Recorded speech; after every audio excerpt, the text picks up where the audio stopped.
kami panitia menyampaikan terima kasih kepada seluruh teman-teman media atas kerjasamanya dalam pemberitaan, karena memang kami menginginkan apa yang ada di sini disampaikan kepada publik seterbuka mungkin. Kegiatan yang ada di sini dengan semua kritiknya, semua masukannya, kami menganggap itu positif agar semua transparan bisa mengikuti apa yang ada di sini. Kami ucapkan terima kasih. Yang kedua, Bapak Presiden tadi menyampaikan arahan selama kurang lebih 2 jam. Ini salah satu pidato beliau terlama. Beliau menekankan betul tadi kepada seluruh kepala daerah untuk berpegangan kepada pasal 33 Undang-Undang Dasar 1945. Mengingatkan kepada daerah untuk menjaga kekayaan alam, menjaga potensi daerah, dikelola sebaik-baiknya, jangan sampai rugi, jangan sampai hilang, jangan sampai juga didominasi oleh kepentingan-kepentingan asing, kira-kira begitu. Yang ketiga, Presiden juga menyampaikan bahwa ada rencana hilirisasi yang sangat matang, ada pohon hilirisasi dalam beberapa hal, nikel dan lain-lain begitu ya. Ini akan ada investasi Indonesia, jadi tidak bergantung kepada yang lain. Ini untuk menyemangati semua kepala daerah. Dan Presiden mengapresiasi penyelenggaraan retreat ini, bahkan beliau meminta Kemendagri untuk kembali menyelenggarakan retreat ini pada tahun 2026, kira-kira begitu. Ya, supaya mengevaluasi target-target yang beliau berikan. Ya, kata beliau supaya kita semua jangan omon-omon saja. Supaya terbukti bahwa Presiden tidak omon-omon, kepada tidak omon-omon, maka 2026 kita targetkan ada retreat lagi, mengevaluasi lagi semua angka-angka dan capaian-capaian tadi. Karena beliau mentargetkan swasembada pangan, hilirisasi, dan banyak sekali program-program gitu. Kira-kira begitu. Jadi beliau ya, dan memang 2 jam itu beliau menghabiskan 2 cangkir kopi.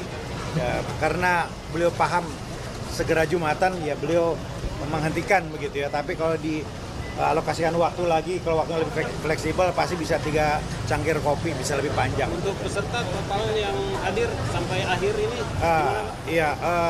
Kepala daerah nggak berkurang gitu ya, tapi wakil kepala daerah kalau tidak salah ada 477, ya, ada 20-an yang tidak hadir karena alasan sakit dan lain-lain gitu.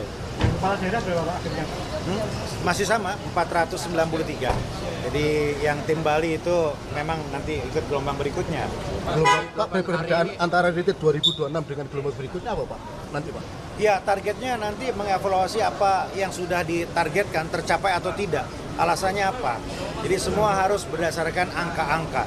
Antara 2026 akhir atau 2027, kira-kira begitu. Berarti pesertanya masih sama seperti hari ini? Masih sama. Semua seluruh kepala daerah kalau yang 2026 itu? Ya, nanti mungkin kepala daerahnya saja. 8 hari ini ada evaluasi nggak? Ya? Apa yang kurang dan lebih dari? Evaluasinya adalah memang waktunya padat sekali.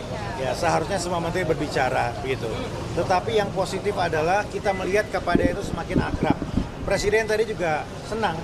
Beliau melihat, merasakan, mendapatkan laporan peserta ini makin akrab satu sama lain. Nah, itu diperlukan untuk sinergi ke depannya. Pak. Ya? Bukan susulan, gelombang kedua, dan kemungkinan besar tidak di sini. Kemungkinan besar di Jakarta dengan format yang jauh lebih simpel. Tapi tahun ini Pak, gelombang kedua? Oh iya, pasti tahun ini. Ya, gelombang berikutnya ya setelah Lebaran lah, kira-kira gitu. Untuk retret evaluasi Pak dari Presiden ada kasih info nggak konsekuensinya apa kalau nggak mencapai target hasil retret hari ini? Belum ya. Pak, yang 2026 berarti tetap di sini atau Ya. yang 2026 itu? Ya, kalau skalanya seperti ini ya kemungkinan di sini karena teman-teman udah nyaman ya dengan biaya yang minim, dengan fasilitas seperti ini ya teman-teman sudah nyaman, cocok lah gitu. Berarti untuk pembekalan selain dari sini ke Lemhanas atau Kemendagri tidak akan ada lagi?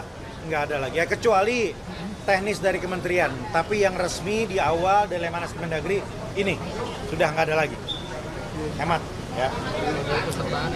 Dan cukup ya. Terakhir ini sehat dan sakitnya tuh sudah ada evaluasi? Oh, sudah. Gubernur Aceh yang sempat beristirahat di rumah sakit sudah aktif lagi. Ya, semua ada beberapa istirahat di tenda tapi tidak ada yang berat lah. Cukup ya, teman-teman ya. Tadi ada beberapa kepala daerah ingin melaksanakan retret di daerah masing-masing, tanggapannya gimana? Iya, boleh saja tapi dipastikan tidak seremoni. Itu arahan Presiden.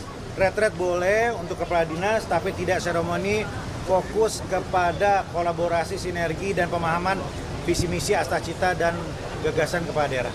Jadi menghindari seremoni. Sempat ada informasi bahwa efisiensi akan mencapai 800 triliun nanti Pak. Jadi begini, Presiden mengingatkan lagi, efisiensi ini tidak untuk menghilangkan yang dibutuhkan, tidak untuk menggeser kesehatan, pendidikan, infrastruktur yang penting, tidak. Ya, efisiensi ini untuk hal-hal yang betul-betul pemborosan. Nah, itu Kementerian Dalam Negeri sudah menjabarkan itu secara teknis yang dianggap pemborosan apa saja. Dan kita akan memonitor itu. Kita akan memonitor itu melalui SIPD dan melalui pemerintah provinsi semua. Pokoknya kita lebih ketat lagi nih untuk mengevaluasi APBD teman-teman. Dan kemarin Pak Menteri juga sampaikan, kepala daerah itu walaupun dipilih secara langsung oleh rakyat, tetapi sangat bisa diberhentikan berdasarkan undang-undang. Jadi bukan berarti dipilih langsung tidak bisa berhenti. Bisa berhenti karena tidak melaksanakan program prioritas nasional. Bisa diberhentikan karena tidak izin ketika keluar negeri. Bisa diberhentikan ketika melakukan perbuatan tercela. Jadi ada celah. Nah, kemarin Pak Mendagri mengingatkan jangan sampai pasal ini digunakan. Jangan sampai ketentuan ini digunakan. Teman-teman kepala daerah harus menjaga betul amanah sehingga husnul khotimah sampai di ujung. Dijaga sama-sama.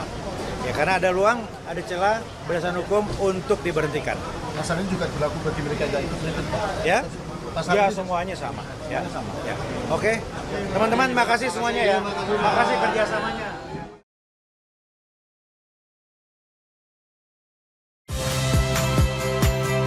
Saya Magister Tarigan. Saksikan program-program Kompas TV melalui siaran digital, pay TV, dan media streaming lainnya. Kompas TV, independen, terpercaya.